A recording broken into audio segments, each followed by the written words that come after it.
Hey, it's me, David Webb, and here's a highlight from today's show on SiriusXM Patriot. A little bit of follow-up needed on the recent G7 meetings, followed by the NATO meetings, proposed new members, and what's really in the official statement as was issued after the meeting in Madrid. Questions on the table: is a European power realignment really underway? Is there an overlap in the East, where prior to this it was more East versus West? Russia, Ukraine, and its effect around Europe on a power level between the powers that be, as well as the economics and the elements of the economics that really matter. Dr. William Parker, founder of Parker Maritime Technologies. They build systems to make ships more fuel efficient and quieter, large ships, and also, of course, author of Guaranteeing America's Security in the 21st Century, a course load, not just at the Naval Academy, but for all of the David Webb listeners out there. Bill, my friend, good morning. David, it's great to be back on your show, and happy 4th, a day late. Well, that's all right. You know what? I celebrate America every day. I don't wait for the 4th, and I keep it going afterwards, as I know you do. But, I put a lot on the table there, but I think it's important to put these elements together, Bill. David, I agree with you. You look at the fact that, NATO has 30 members, 21 of which are also members of the EU. But the reality is that NATO goes as the U.S. goes. The Supreme Allied Commander is always an American 4-star general or admiral. And when you look at the Madrid Summit Declaration and what the statements are, the reality is that NATO and the EU, but NATO in particular, is thirsting for leadership right now. And the United States has always provided that leadership. When you go back and look at January of 1994, I know that seems like a long time ago, but that's when President Clinton said a hopeful and historic breakthrough that enhances the security of the United States, Russia, and Ukraine was how he stated the agreement that was made that if the Ukrainians gave up their nuclear weapons, and remember at this point they were the third largest nuclear power in the world, that we, the United States and the United Kingdom, would ensure, and Russia, would ensure their safety and security. So the Ukrainians gave up their 1,240 nuclear warheads. They gave up their 176 intercontinental ballistic missiles. They gave up their 592 nuclear warheads that were on their bomber aircraft, with the assumption that they would be protected by Russia, the United States, and the United Kingdom if they gave us those weapons up. And here we are today. So looking at this and going forward, and to my question about a realignment and given your, lay down of the overlap between member nations, EU members, latest pronouncement, who's next in line, questions about Ukraine for that matter, although in the middle of a war right now. Is there a realignment potential here? And, Bill, in the past it was East versus West, right? The Soviet bloc days. I think it's more complex now because a lot of the East likes the West. That's right. A lot of the East likes the West, and some of the West at least thirsts for the oil and the purchasing power of the East, and those are both important points. When you look at the amount of money that is spent every year with transitions in resources, et cetera, between Europe and the United States. It's huge. So there is a change happening here, but I think the change is more in leadership than it is on picking sides. on where does the EU and where does NATO in particular look for leadership right now, and that to me is probably the bigger issue.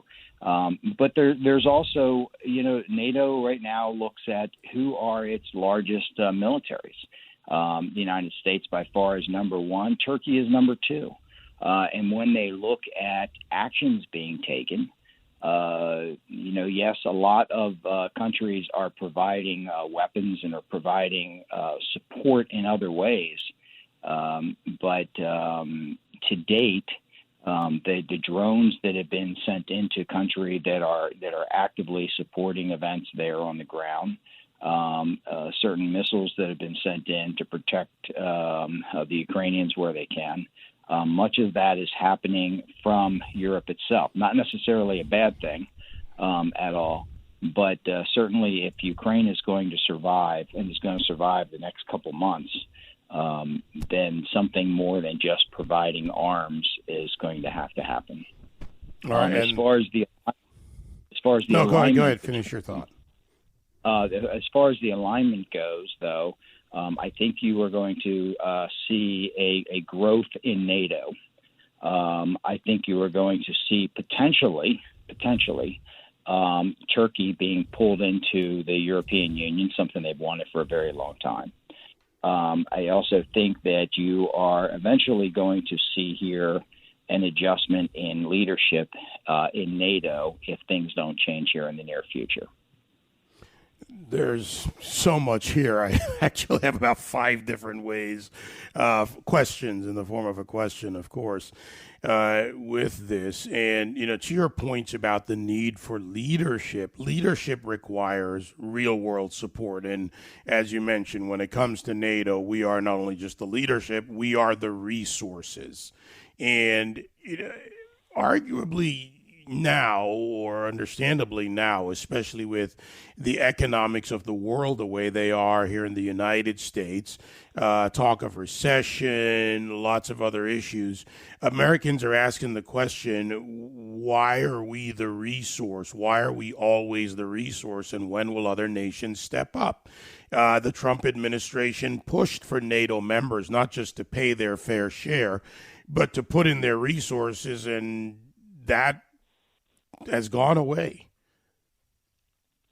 Yeah. I think this is one area where the last administration had it spot on. That if you're a NATO member and if you enjoy the safety and security of being a NATO member, then you need to pay your fair share.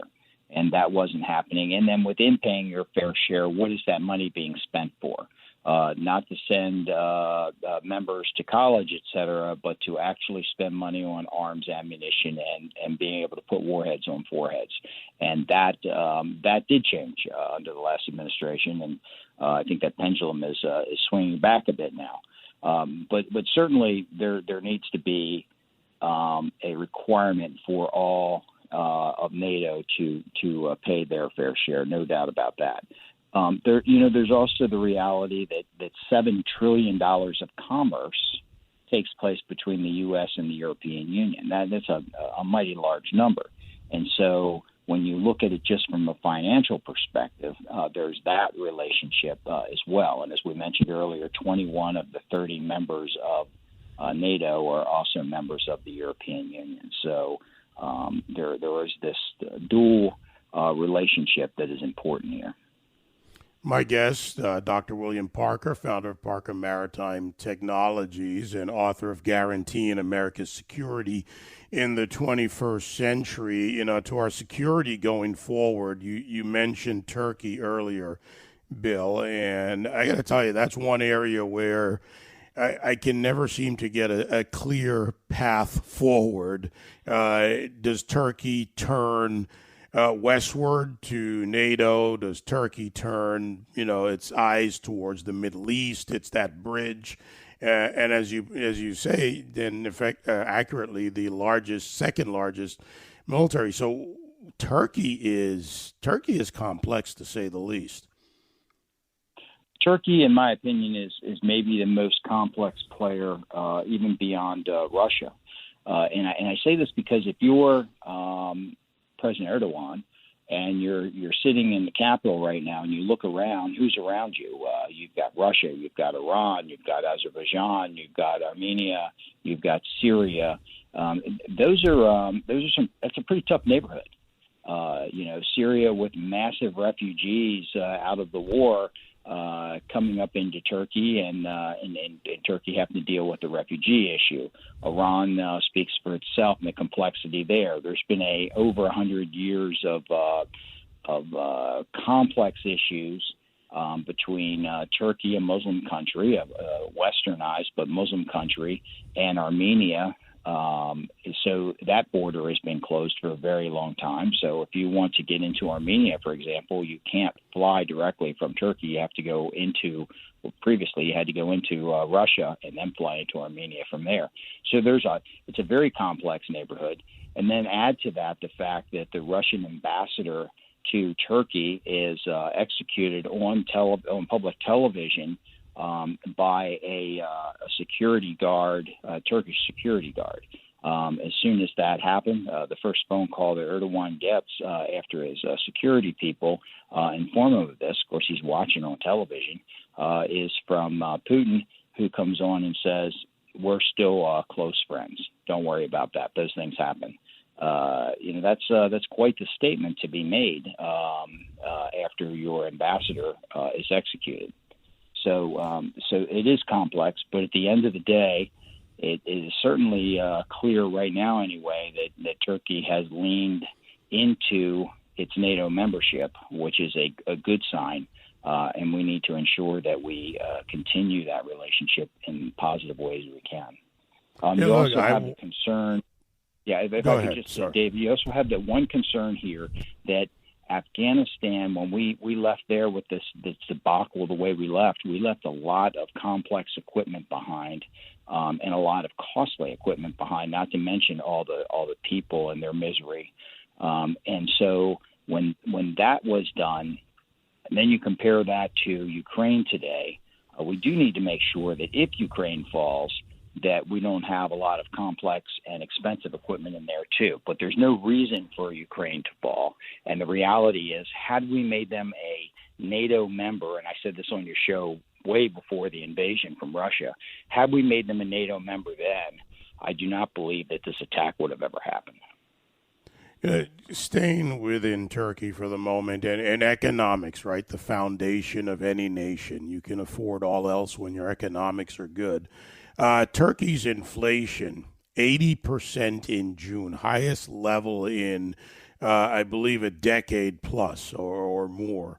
And is Turkey's leaning, if you will, to NATO more out of necessity, given some of the things we've talked about here in its relationship with Russia, and in leading to NATO, does Russia let it happen or push back? I don't think Russia really has a choice other than they can push back with oil and with some other resources. But the reality is that Turkey can stand on its own. Yes, they have a massive inflation going on right now. They've dealt with this in the past, and they'll deal with it again. But I think they can. I think the reality is that Turkey, like most other country, don't have friends, they have interests. And their interest is their own survival, and quite frankly, their party's survival right now. And so in order to do that, they need to pick a side, and they've done that. And they've picked the NATO side, and they have asked again to rejoin to join the European Union. So I think that's the side they have picked, and we'll see how that plays out. But certainly with oil, in particular, countries are going to suffer a little bit in the short term, which is why shutting down the Keystone Pipeline and shutting down other assets, and the reality is, and we can get into this again, maybe one of your other shows, but the fact that the United States is not building Coast Guard icebreakers rapidly to ensure that we can get into that part of the world and we can drill, and right now we've basically turned that over to to the Russians and now the Chinese that have the capability to do that kind of ice breaking. And we need to get those icebreakers to the Coast Guard and to the Navy so that we can drill where and when we need to and want to. Yeah, very important point. Even the British are considering that. Side note, I had a conversation with the guys from the HMS Protector when they were in New York, a British icebreaker, and there's a lot that's needed here. Bill, it's always informative, my friend. I appreciate it. Always appreciate your book. It's still, I don't know how many times I have a question. I look at something, I think back over the years, and I go and I find that part in a chapter. But it is necessary for us to look at these things because they do affect us here in this country. David, it's always great to be back on your show. Thanks for keeping the American public and the world informed. It's important, and your show's doing a great job of that. Thank you. Dr. William Parker, founder of Parker Maritime Technologies. They build systems for large ships that make them more fuel efficient and quieter, somewhat important in today's environment, to say the least, and author of Guaranteeing America's Security in the 21st Century. We are here.